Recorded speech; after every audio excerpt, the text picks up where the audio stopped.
All right, guys, so after Kamala's loss, you are seeing some reflection among some Democrats. Some people are giving the exact answers you'd expect. Some people are saying, yeah, blame the far left somehow for Kamala's loss. But others, maybe even some surprising folks, are not saying that.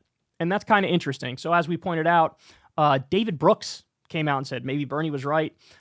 Jen Psaki said maybe elevating the Never Trumpers was not a good idea. That seems bad. Maybe we should have went for the people who left the Democratic Party, not the people who are Never Trump Republicans. Now, Senator Chris Murphy of Connecticut, Democrat, he came out and did a viral tweet thread as to what went wrong with the Democrats here. Now, I want everybody to understand up front before we get into his specific points. This is one of the guys who wrote that right-wing border bill. So he was right there with Kamala, hand in hand, doing the strategy she wanted to do, agreeing with that strategy. He absolutely is a corporate Democrat. I don't want anybody to get it twisted based off what he says here, that his record is different or his record is like Bernie. It's not. Okay, so take everything he says with a grain of salt because he was part of the problem. He was part of the problem, okay? Now, having said that, let's go through what he says and we'll break it down. He says, that was a cataclysm. Electoral map wipeout. Senate Democrat practical ceiling is now 52 seats when the Republicans is 62. Time to rebuild the left. We are out of touch with the crisis of meaning and purpose fueling MAGA. We refuse to pick big fights. Our tent is too small. Some early thoughts. The left has never fully grappled with the wreckage of 50 years of neoliberalism, which has left legions of Americans adrift as local places are hollowed out. Rapacious profit-seeking cannibalizes the common good, and unchecked new technology separates and isolates us. So far, I'm in total agreement. The things that mattered are disappearing. We spend half as much time with friends as a generation ago. Hard work no longer guarantees economic mobility. Institutions like churches are delegitimized. Place-based identity evaporates as we become global citizens. That's sort of like a backhanded shot at globalism and free trade. All right, let's continue. The left skips past the way people are feeling. Alone, impotent, overwhelmed, and straight to uninspiring solutions. More roads, bulk drug purchasing that do little to actually upset the status quo of who has power and who doesn't. Does racism explain part of the attraction of the right's nativism? Of course. But mass deportation is a terrible response to Americans' real sense they are helpless in the face of global forces, like increased migration. The left largely ignores this pain. Again, let me just pause here to point out, it's not true that the left is like for open borders and they're not tough enough on the border. You helped write a very right-wing border bill. Kamala was arguing for a right-wing border bill. You followed Trump to the right on that issue and you still lost. All right, we don't listen enough. We tell people what's good for them. And when progressives like Bernie aggressively go after the elites that hold people down, they are shunned as dangerous populists. Why?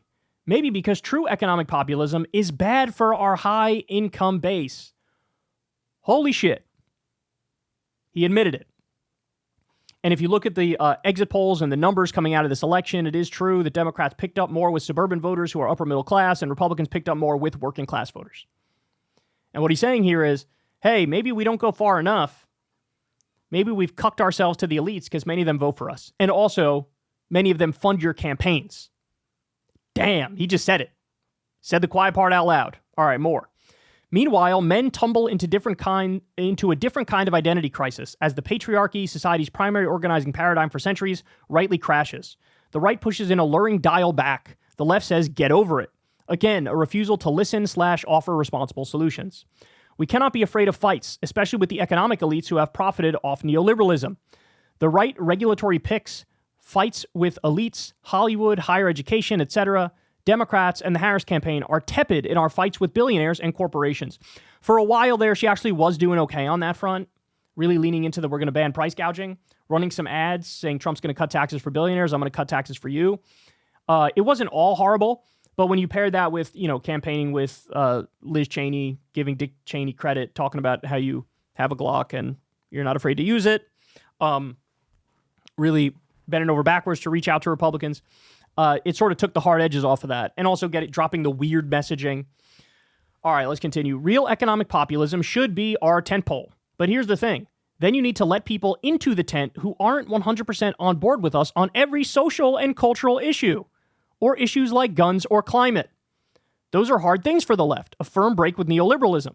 Listen to poor and rural people, men in crisis. Don't decide for them. Pick fights, embrace populism, build a big tent, be less judgmental. Okay. The only part where I disagree with him is this very last part. The very last part where he says, hey, not everybody's on board with every social or cultural issue, or issues like guns or climate. Let me explain something to you, Chris Murphy.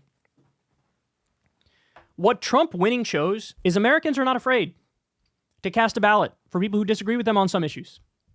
Trump ended the campaign by talking about Arnold Palmer's cock. He ended the campaign by saying Mike Tyson should get in the ring with Kamala Harris. He talked about immigrants eating our cats and dogs, a verifiable lie, completely untrue.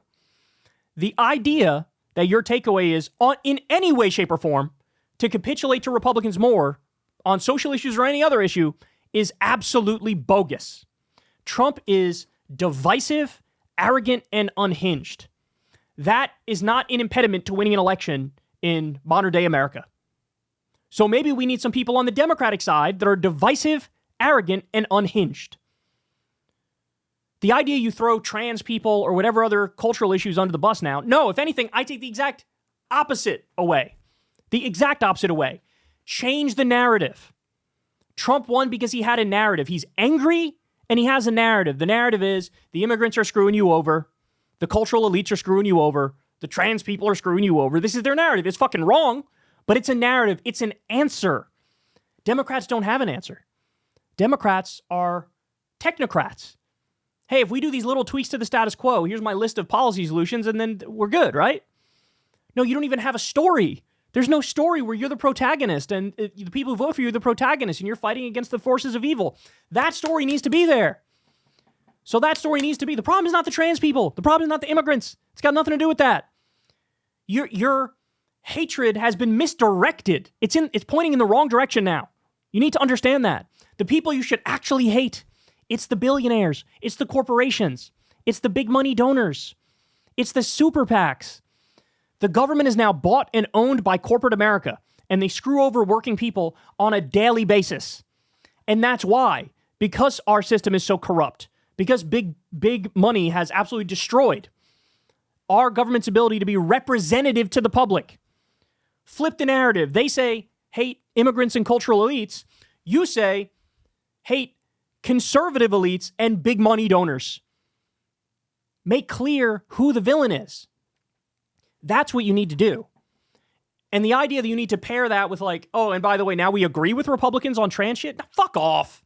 Fuck off. Trans people have it rough, man. You think they wanted to be born in that situation? You think they wanted to have to go get hormones or whatever it may be that their treatment is? You think they wanted to deal with that? It's probably harder to get a job as a trans person.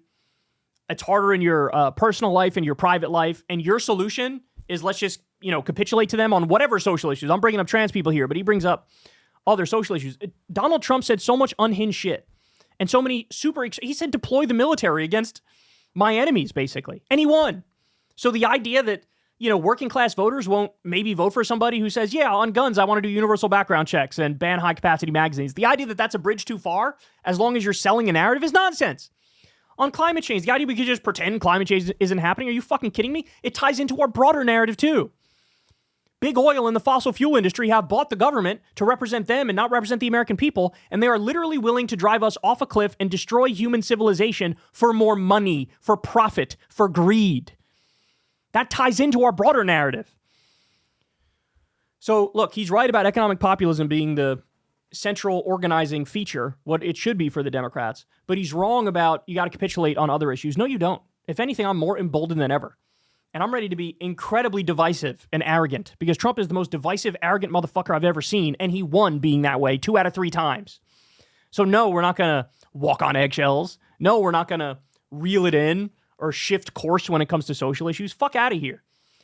And by the way, as we already pointed out, Kamala ran to the right on the border. Kamala talked about owning a gun. Kamala went around with Liz Cheney. Kamala never mentioned her race or her gender, never mentioned trans people. The idea that this is something that was an albatross around her neck, and this made it harder for her to win because the Democrats are so far left on social issues is fucking nonsense.